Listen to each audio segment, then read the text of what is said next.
So a couple of days ago, I literally got one of the best compliments I ever gotten in my life. So I was sitting in some cafe with a female friend of mine, and she was telling me, Dennis, there are so many things in your life that have gone wrong, and so many problems that you had in your life. But I never hear you complain. I never hear you say, I can't because of that, or this is impossible for me. You never say that. But here, right now we are in Colombia, here many people that have a very shitty life, and all they do is complain and make everything and everyone responsible for them not having success. Hey guys, my name is Dennis and I'm building my business in cities right now because I want to travel the world and live free. And right now we are in Latin America, Colombia. Yes, everything here will be documented on this YouTube channel, so the positives, negatives. And yes, if this is interesting to you, you can consider subscribing and come with me on that journey. So of course, at first I felt like good about it, you get a compliment, it's cool, awesome. But I thought about that, what this means. And the conclusion for me was like, okay, the people here in Colombia, or many people, of course not everybody, but many people, they have what it's called a victim mentality. Victim mentality is a mechanism by the ego to not make us grow, because usually we love being the victim. Why? Because if we are the victim, then life is easy.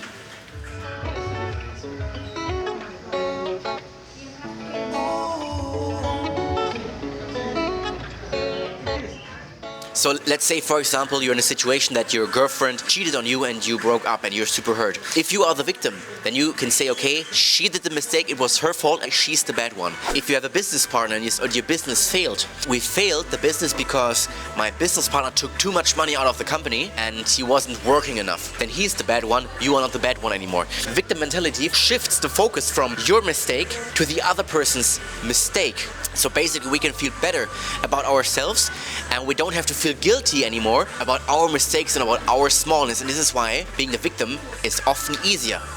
And as soon as we are in the victim position, we can immediately feel better about ourselves, because if the business fails, all of a sudden doesn't mean anymore that I'm a bad businessman. No, it means the business partner was a bad businessman. It's not like I fucked up, but it's like, ah, poor little me.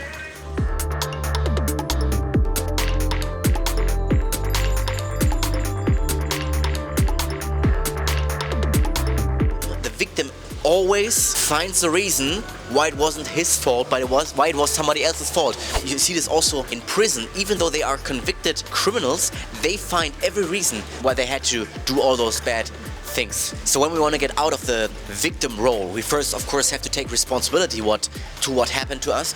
But this also means that we have to realize and we have to become aware that, okay, maybe I am not as cool, not as good as I thought I was, and there's many things that I cannot do right now. And this is painful. This is what the ego wants to avoid. To some degree, we have to admit our smallness, we have to admit our failures, and we have to show our vulnerability. And often we want to keep up this self-image because of pride, okay, that we are this awesome person that knows everything, that has all those abilities, that is already perfect. But this is literally what's limiting us the most.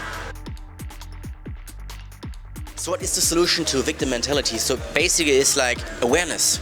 We have to become aware, like, am I just trying to feel better about myself right now? Am I trying to not feel small? Am I maybe embarrassed about my results, or that I'm not as great as I think I am? Take 100% responsibility and say, okay, I fucked up, not because of the other person, not because the circumstances. No, I fucked up because I was not good enough. I think there's this quote from Jim Rohn: don't hope for the circumstances to be better, hope to be stronger, or hope to be better.